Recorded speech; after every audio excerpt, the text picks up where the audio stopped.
Ahojte všetci, veľmi pekne vám ďakujem, že ste sa zapojili do súťaže o fotenie zadarmo v hodnote 100 eur. Ja som vôbec nečakala, že sa zapojí tak veľa ľudí, že bude toľko ľudí zdieľať tú fotku. Dúfam teda, že to nebolo len kvôli tomu, že je to zadarmo, ale že sa vám aj moja práca trošku páči. No a keďže ja som nikdy nič nevyhrala, tak som sa rozhodla, že to celé žrebovanie natočím, aby ste mi verili, že potom nepôjdem fotiť nejakú moju kamarátku zadarmo a hotovo.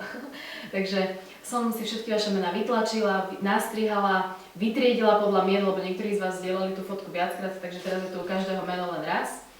A je vás dosť. Ďakujem. No, takže myslím si, že môžeme začať. A ešte jedna dôležitá vec.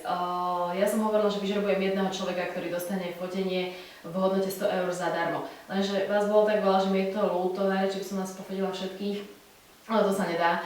Takže som sa rozhodla, že okrem toho jedného človeka, ktorý vyhrá to fotenie zadarmo v hodnote 100 eur, tak vyžrebujem ešte dvoch, ktorí získajú fotenie v 50% zľave. Tak myslím, že snáď teda poteší aj to. Potom mi inak napíšte, že kde vás zastihla táto výhra, to by ma celkom zaujímalo, že či ste sa tešili, alebo tak, dúfam, že áno. Dobre, môžeme začať, super, takže idem žrebovať prvého. Poriadne to premiešam, nepozerám sa. Ja som tak nikdy takéto súťaže neverila, že majú určite nejako pripravené dopredu, ale tak teda ja som to nemala.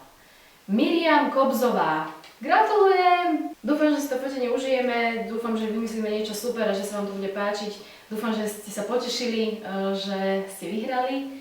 No a idem teda vyžrebovať ešte tých ďalších dvoch, ktorí získajú tú 50% zľavu na fotenie. A to je Monika Hoferová Kubačáková. Gratulujem. A ešte jedno meno. Vladimíra Ďurovková Baďurová. Takže gratulujem a teším sa na fotenie s vami a s vašimi rodinkami, určite niečo pekné vymyslíme. No a pre vás ostatných, aspoň taká malá cena útechy, ešte tento rok chystám dve také mini fotenia, také tie polhodinkové rýchle a bude jedno teda fotenie na tému takú jesennú, takú halloweensku a potom druhé fotenie ešte vianočné, klasicky, tak ako minulé roky. Tak teším sa a ďakujem, že ste pozerali a že ste to vydržali až doteraz. Čo s týmto teraz?